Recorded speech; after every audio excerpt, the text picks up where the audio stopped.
अस्सलाम वालेकुम। I am doctor Sidra. आज हम आप लोगों को एरिथमिया के बारे में बताने लगे हैं। पहले तो एरिथमिया मतलब कि एक नॉर्मल रिदम जो है वो नहीं है। अब वो जो रिदम नॉर्मल नहीं है उसके काजेज़ क्या हैं।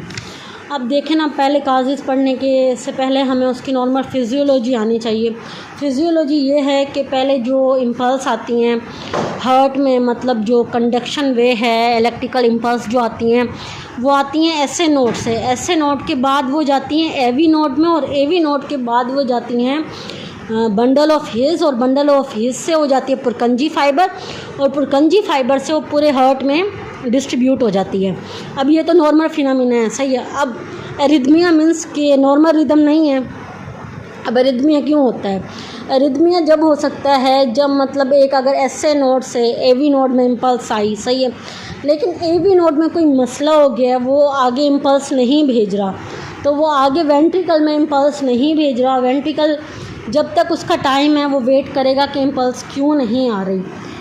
जब इम्पल्स नहीं आ रही तो वो अपनी इम्पल्स खुद जनरेट करेगा, क्योंकि उससे कंपनसेटरी मैकेनिज़्म करना है। तो जो कंपनसेटरी मैकेनिज़्म कर रहा है वो उसका नॉर्मल रिदम नहीं है, क्योंकि नॉर्मल रिदम एवी से आनी चाहिए ना। जब एसए से आ गई तो एवी को भी ट्रांसफ़र करनी चाहिए, लेकिन एवी ट्रांसफ़र नहीं कर रहा, कोई डिसफंक्शन आ गया तो जिसकी वजह से वो खुद ट्रांसफ़र कर रहा है वेंट्रिकल।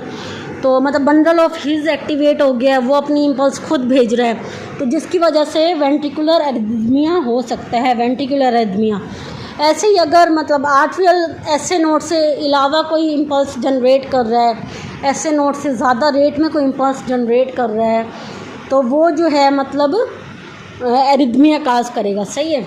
तो ये एरिथमिया का काजेज़ हैं। और एरिथमिया की जो मोस्ट ऐसे कहें ना कि प्रोमिनेंट काज क्या है, तो वो होता है मतलब अब मैंने क्या कहा आपको, एरिथमिया का मतलब एक फिनोमेना होता है जिसे कहते हैं reentry. A phenomena called reentry can occur if unidirectional block caused by myocardial injury और prolonged refractory period. Refractory period अगर प्रोलॉन्ग हो जाए या मायोकार्डियल इंजरी में होता है तो यूनिडायरेक्शनल ब्लॉक होता है। इस फिनोमेना को हम क्या कहते हैं? री एंट्री फिनोमेना, जिसकी वजह से एबनॉर्मल कंडक्शन पाथवे हो जाता है। और री एंट्री जो फिनोमेना है जो मायोकार्डियल इंजरीज़ में होता है वो रिफ्रैक्टिव पीरियड को प्रोलॉन्ग करता है, तो उसकी वजह से जो है ये मोस्ट कॉमन काज है एरिथमिया का। सही है, यहाँ तक आप लोगों को आना चाहिए। बाकी अब हम पढ़ेंगे एरिथमिया की टाइप्स ऑफ एरिथमिया। एक होता है आर्ट्रियल फ्लटर। आर्ट्रियल फ्लटर क्या होता है? एक होता है हमारा नॉर्मल पेसमेकर जो ऐसे होता है, अगर ऐसे के अलावा कोई भी पेसमेकर होगा वो कहेंगे एक्टोपिक पेसमेकर।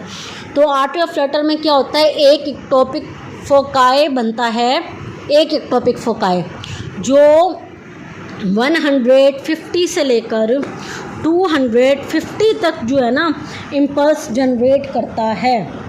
क्या मैंने कहा? 150 से लेकर 250 तक वो इम्पल्स जनरेट करता है, तो उसे जो हम कहते हैं ना, हम उसे कहते हैं आर्ट्रियल फ्लटर, सही है।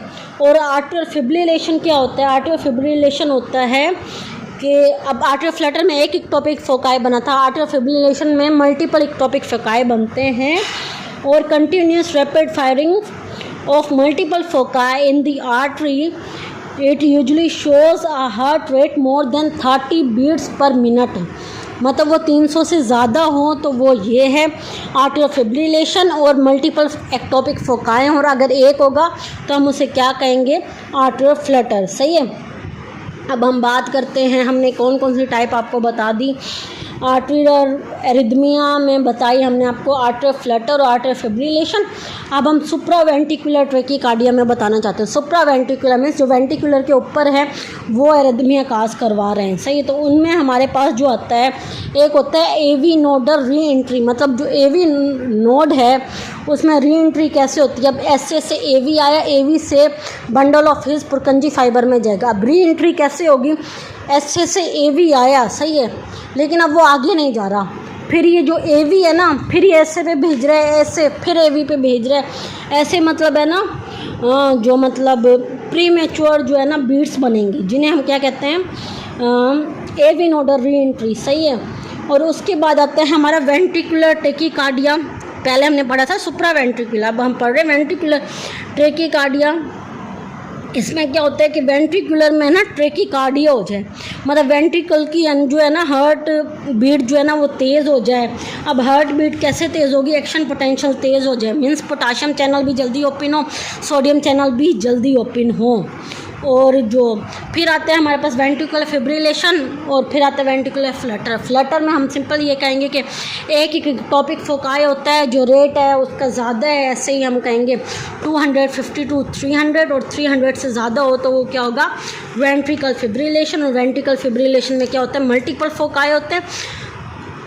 और वेंट्रिकुलर फ्लटर में जो होता है उसमें जो है एक फोकाई होता है। बस ये बातें हमें याद रखनी है। अगर ये बातें याद हैं तो आप लोग के लिए ये जो चैप्टर समझना है ना ये इजी हो जाएगा। मतलब देखना, अगर 300 से ज़्यादा है, 350 to 450 है तो ये वेंट्रिकुलर फिब्रिलेशन होगा, और अगर 250 to 350 है ये वेंट्रिकुलर फ्लटर होगा।